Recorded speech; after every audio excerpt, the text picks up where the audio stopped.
بسم اللہ الرحمن الرحیم۔ السلام علیکم خواتین و حضرات۔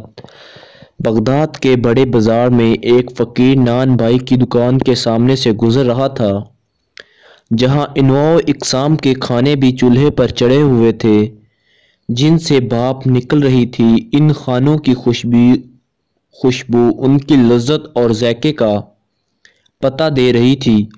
فقیر کا دل للچایا تو اس نے اپنے تھیلے میں سے ایک سوکھی روٹی نکالی اور ایک دیگ کی بھاپ سے نرم کر کے کھانے لگا۔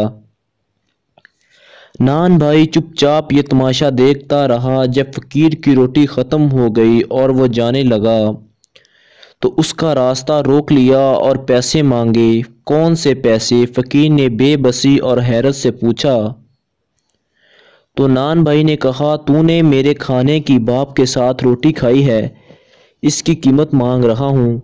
وہاں بہلول دانا بھی موجود تھے اور یہ سب دیکھ رہے تھے۔ انہوں نے مداخلت کی اور کہا، کیا اس غریب آدمی نے تمہارا کھانا کھایا ہے؟ جو پیسے ادا کرے۔ نان بھائی نے کہا، کھانا تو نہیں کھایا، مگر یہ میرے کھانے کی بھاپ سے فائدہ اٹھایا ہے، اس کی قیمت مانگ رہا ہوں۔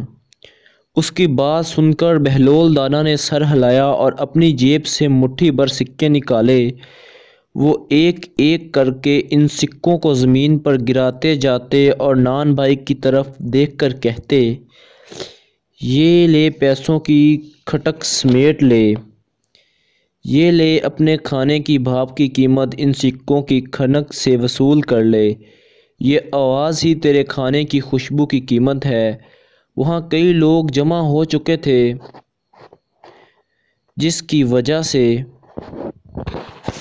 اس لیے بہلول دانا کہہ رہے تھے، اگر تو اپنے کھانوں کی بھاپ اور جوش اور خوشبو بیچے گا تو اس کی قیمت ایسے ہی ادا کی جا سکتی ہے۔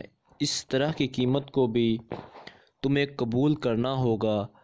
اچھا تو خواتین و حضرات، اگر آپ کو میری ویڈیو اچھی لگی ہے تو پلیز لائک ویڈیو کو، شیئر اینڈ چینل کو سبسکرائب ضرور کریے گا۔ اللہ حافظ، فی امان اللہ۔